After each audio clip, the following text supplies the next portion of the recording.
Hi, everyone. Welcome back to a new episode of Emerging Brands podcast with Kelly Bennett. I'm really stoked about today's guest. I love their candy. I've been following along diligently of the growth of this brand. I think that they're doing something so cool, different, making a candy that actually tastes good and that's low in sugar, but it doesn't taste like a low sugar candy. So Mayssa Chehata, thank you so much for being on. The founder of Behave is here. So welcome. Thank you. Thanks so much for having me. Thank you. So I always love to dive into a brand story. I love hearing the behind the scenes of how someone gets an idea for something that they haven't seen yet and brings it to fruition and now is on the shelves of retail. So, can you give us the behind the scenes of how you started your brand? Yeah, absolutely. I think our founder story is pretty typical in some ways, which is that I love candy. Like I'm a massive sweet tooth.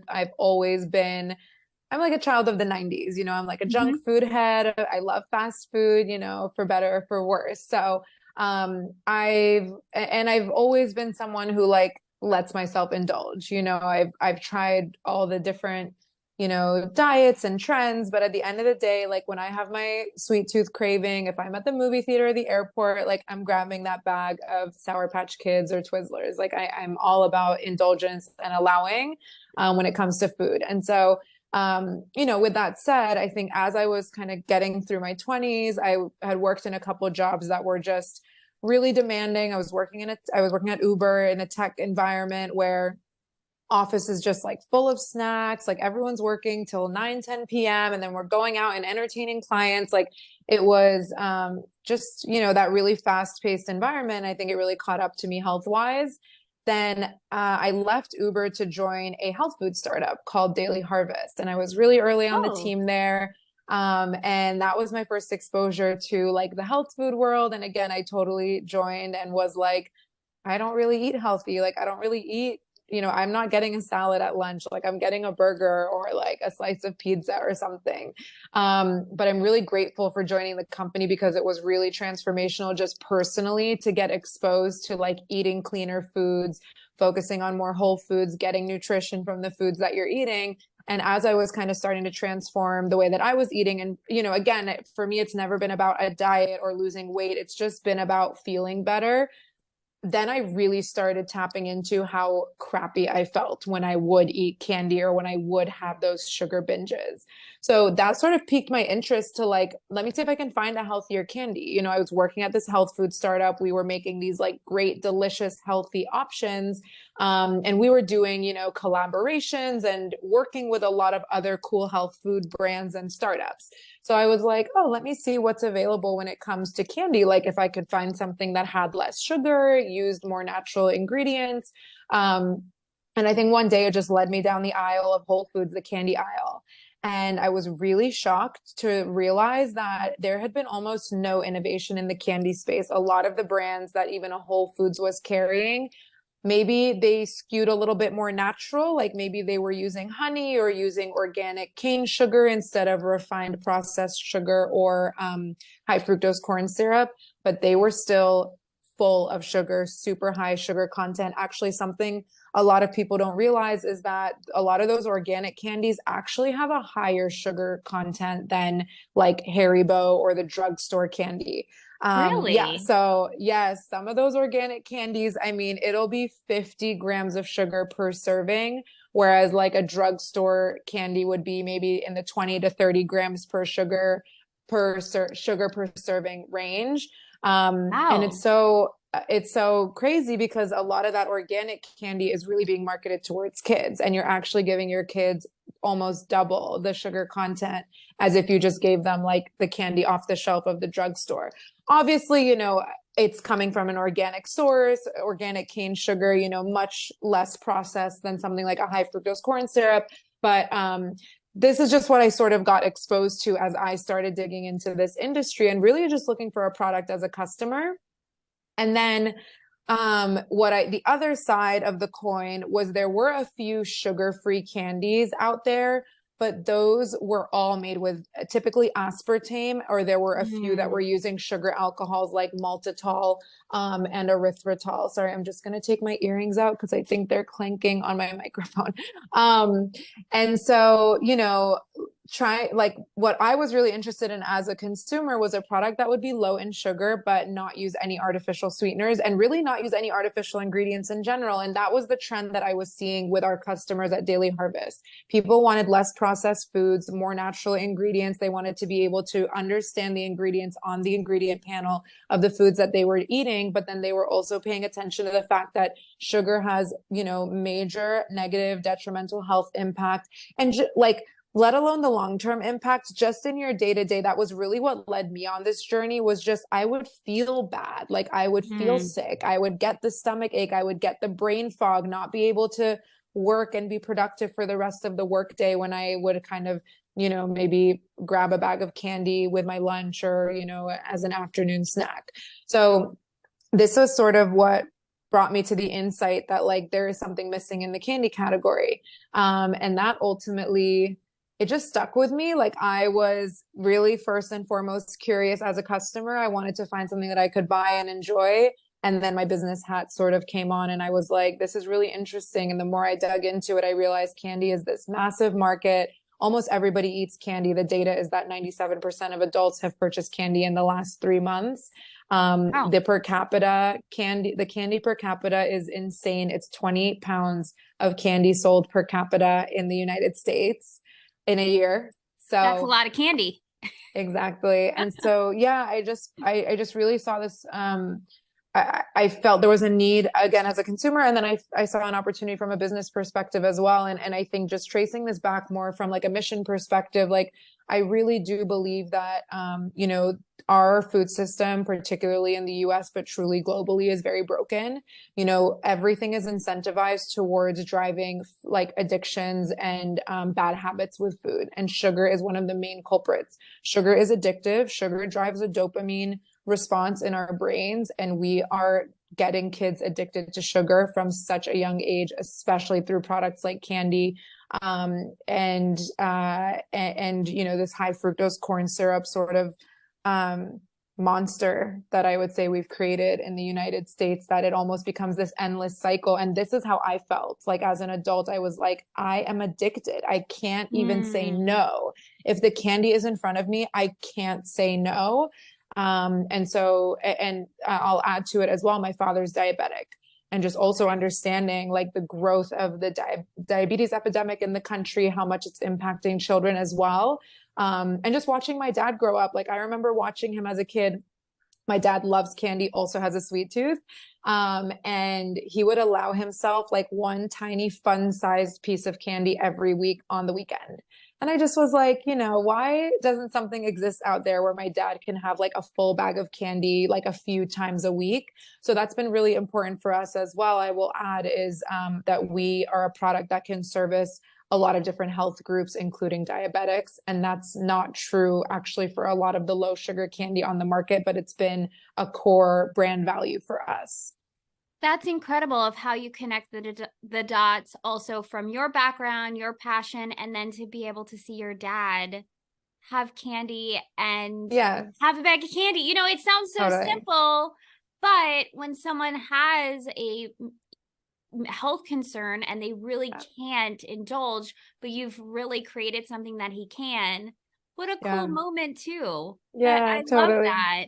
So when did it happen that you were like, okay, I'm on to something. There's something here. You're at Daily Harvest, but you're doing all this research.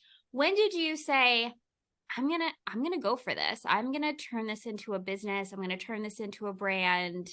Can you walk us through a bit of that? Yes. So the first question was, how do we make this product? Like maybe there's a reason it doesn't exist. Maybe Right. from a food science perspective and from a culinary perspective, you just can't make this product or you can't make it taste good. So that led me on a journey to find someone I could partner with to help come up with the formula. Um, I explored a number of different avenues, but eventually I cold emailed a celebrity chef named Elizabeth Faulkner. She responded for some reason, very serendipitous, because we've built just an amazing partnership over the years, and, told her what I wanted to do, low sugar candy, wanted to start with a gummy, eventually, be Willy Wonka and do all the things, which is hopefully the vision for our future. But that I wanted to make it low in sugar without using any artificial sweeteners. And Elizabeth is just awesome. And like, she comes from the world of, she's done a lot of the cooking shows like Chopped and Top Chef and things like that. So when I told her this, she's like, oh my God, I love to like, give me 3 ingredients and I somehow need to come up with something. Like, that's totally how her brain works. So we basically started spending like nights and weekends in her Brooklyn apartment, just in the kitchen, like literally cooking up this recipe and seeing if we could make something that tasted great. And ultimately, we landed on our first prototype formula that we felt really good about. And then what we did in terms of like how that evolved into the business was, again, because I think we were still trying to answer a couple questions. Can we make this product? Can we make it taste good? Next question, will people buy it? What price point, if they will, what price point will they buy it at?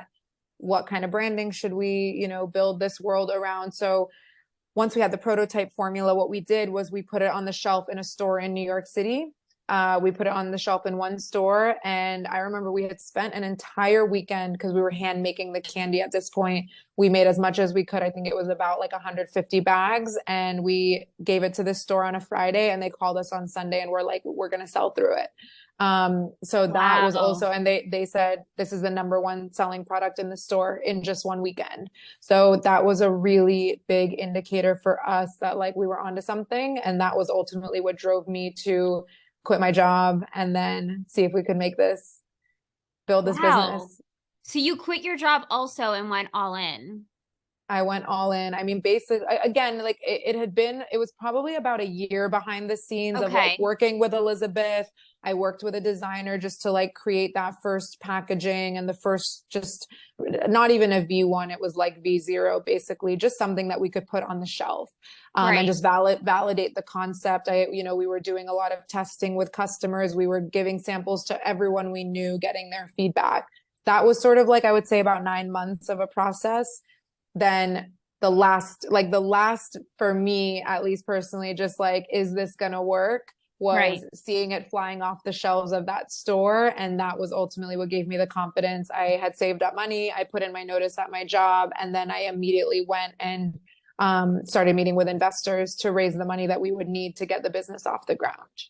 What a cool story. Okay, I'm already obsessed. So now, you're in the next evolution of Behave. You just worked on the formulas again, the packaging, the price point. So can you give us an idea from that initial launch, right, to this next gen of where Behave is, and a little bit behind the scenes of what's going on now?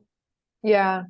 Something that's always been really core to our culture, and I'm very blessed to have worked at a number of sort of like direct to consumer, or even just working in the tech world at Uber. A core part of our culture from day one has been always being in constant conversation with our customer. And that's a big part of the reason why we also wanted to launch our business direct to consumer rather than on retail shelves. When your product's on a retail shelf, you can go in and do store demos. You can go in and talk to customers, once in a while, but it's really the online business where we are hearing from people every single day. Our customers email us, they leave reviews. We hear from people through social media as well. And so in the first, once we launched the business, for those first couple, years, we were constantly soliciting and collecting feedback. We would run surveys with our customers. Me and my COO, we would get on one-on-one phone calls with our top customers, or customers who, left a bad review. And we would really try to dig in and understand what their experience was. And through all of that data and insight that we've collected over sort of the first 2 years of the business, it informed there were some clear patterns that we started seeing. And I think, the key takeaways for us from that data were a couple things. The #1 reason people didn't buy again was not that they didn't like the product. What we heard the most was, I really liked the product, but the price was too high. for me, I just wanted to try it out, but I wouldn't like regularly purchase candy our original price was $5 a bag. And we had to price at that price point just based on being a small business and our Right. costs. But we really heard that loud and clear. And then the second piece of feedback was really around the taste. And it was, I think what we were hearing a lot of the time was, well, we were getting resounding 5-star reviews from a lot of people. And what I think we realized as the data started to come through and we started to piece it together was that if you are a very natural food eater, you eat really healthy, you eat a lot of health food snacks, you love the product. Like we've always been a top seller at Erewhon and at these natural food stores.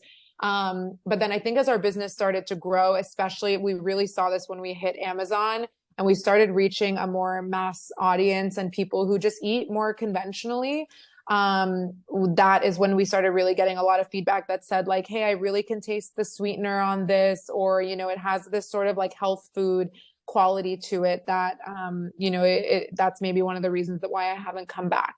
And so that led us to, knowing that we needed to update the formula. And this has also been very important to me through this entire journey, is that I don't think that our business is successful if we make the best tasting healthy candy. I think our business is successful and will accomplish what we've set out to accomplish, which is really transforming this category as a whole. If we make candy that tastes great, period, take healthy out of the equation.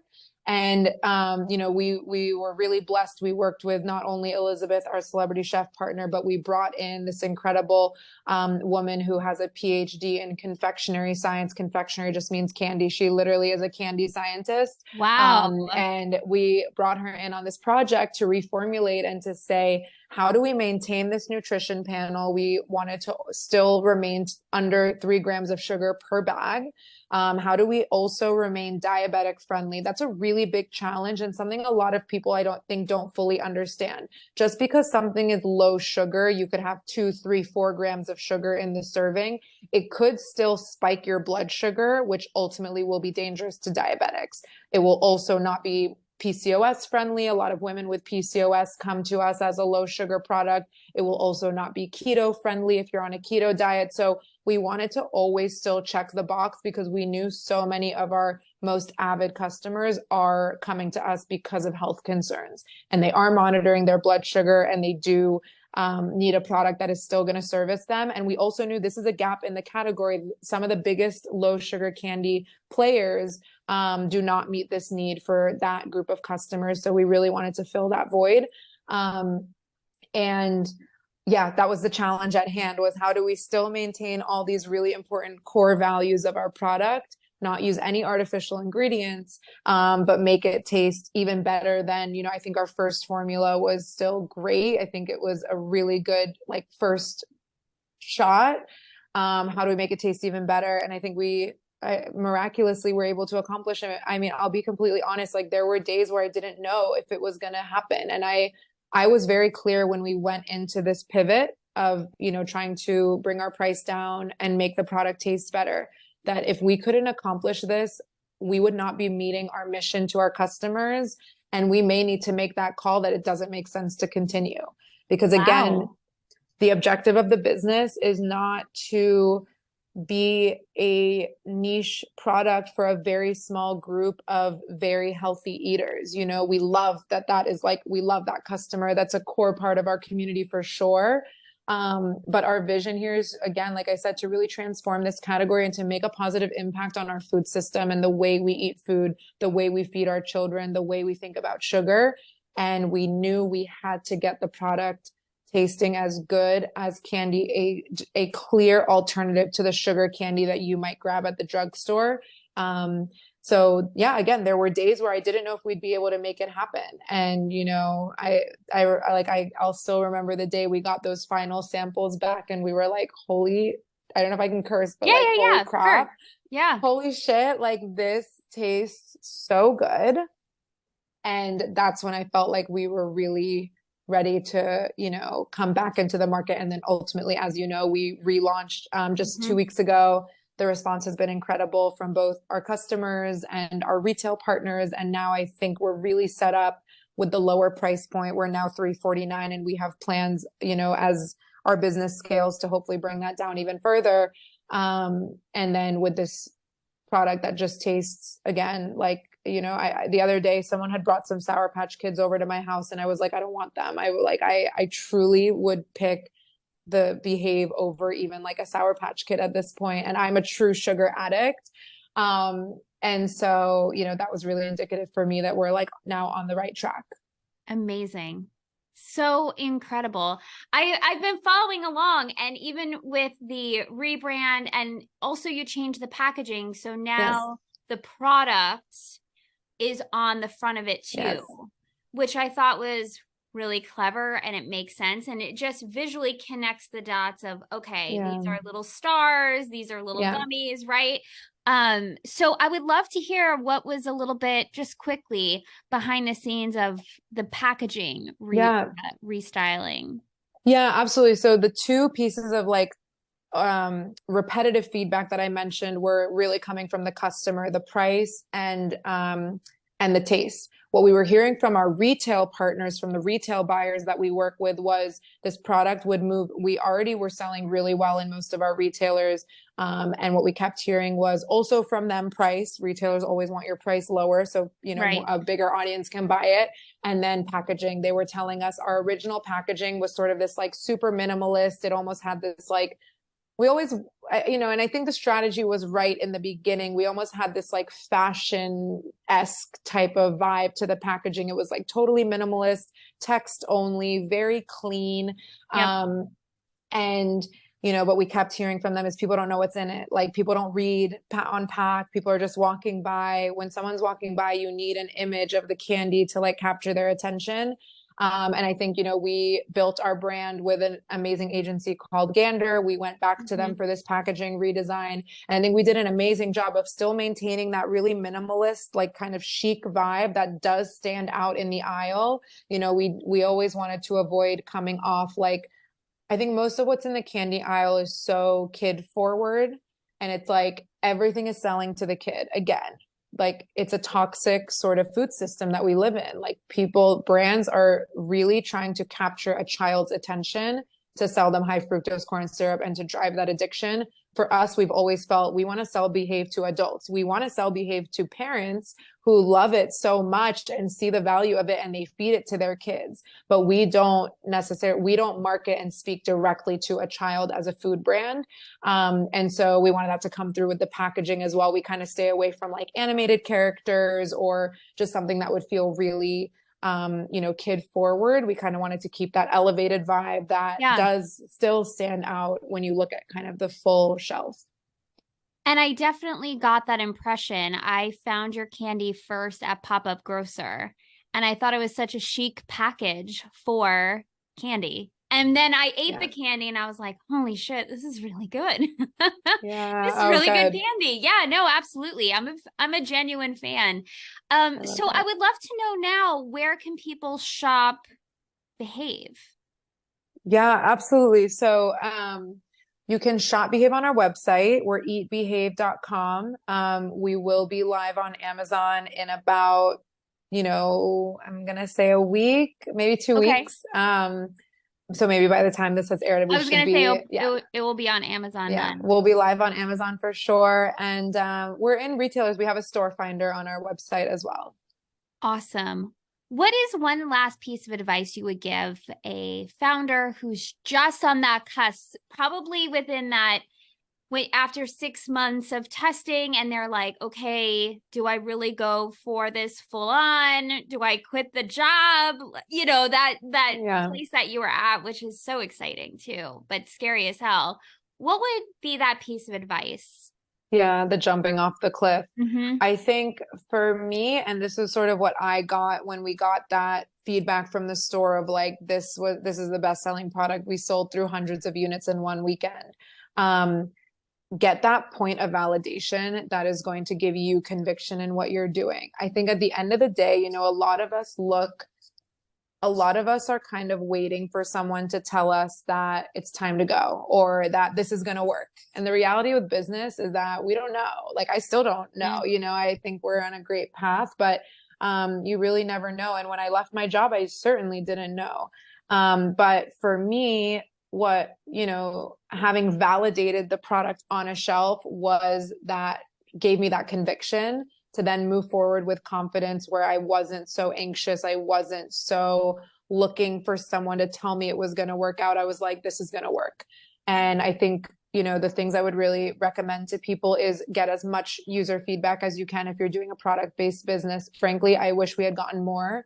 We probably had tested the product with maybe 50 or 60 people prior to putting it on that shelf and then selling through it. Like, looking back, I would have tested the product with hundreds and hundreds of people. Wow. And I would have Okay. gotten as much feedback as I could. I think that could, you know, that's a really great way to drive conviction, is just hearing from people. And, you know, and maybe this is why I wish I had gotten more feedback too, is you need to be careful with feedback from friends. It's not that they're going to lie or deceive you. It's like, when they love you, they'll try your product and they do feel like they love the product because they love you. They see all the work you put into it. You Right. need like strangers off the street. Like, I'm like, I live in New York. I really should have just been going down in the subway and been like, you know, New Yorkers are not going to lie to you. Like, they will be like, oh, this is great or this is disgusting. So getting that more comprehensive feedback on your product and yeah, just deciding for you, what is that point of conviction? For some people, it's that you can convince investors. I don't think that's a good point of conviction, by the way. I can add that, but you know, getting retailers excited about it, getting customers excited about it. Maybe it's having a certain amount of money saved up. That was really important for Right. me. And then making sure that when you jump, you feel ready. I think there were a lot of people who told me to jump sooner. There were a lot of people who told me to jump later. But you know, the moment will feel right to you. Maybe I'll just add one thing, which is I wish I had spent less time agonizing over the decision. Like, the 3 months before I was ready, I was agonizing. I was like, should I go now? Should I go later? And Right. actually, when you are ready, it will come to you so clearly. And I think if you don't need to agonize, like, just keep moving the steps forward that need to be moved forward. Keep planning, keep outlining, like, what do I need to do this month? What do I need to do in 6 months? What do I need to do in 12 months? Be clear on your planning. And then when the moment hits where, like, I can't keep doing this full time and building the business, you'll just know. I think that is such solid advice, because that's something that I always hear emerging founders say, like, do I do this now or do that now? And do I leap now or do I? And I think what you just said of, you'll know. Yeah, But keep you taking will. those steps to build that Yes. momentum so that you have that stronger intuitive hit of like, it's go time. Let's do Yeah. this. Yeah. What a great Absolutely. way to end this episode.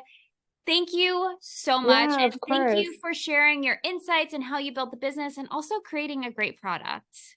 Oh, thank you so Genuinely a much. This was fan. really fun. Yeah, thank you again. And congrats on the newest version and everything that you'll be doing from here on out. Just big congrats. Thank you again. Thank you. Thanks so You're much. welcome. Thank you, everyone, for listening, and go eat, behave. Bye.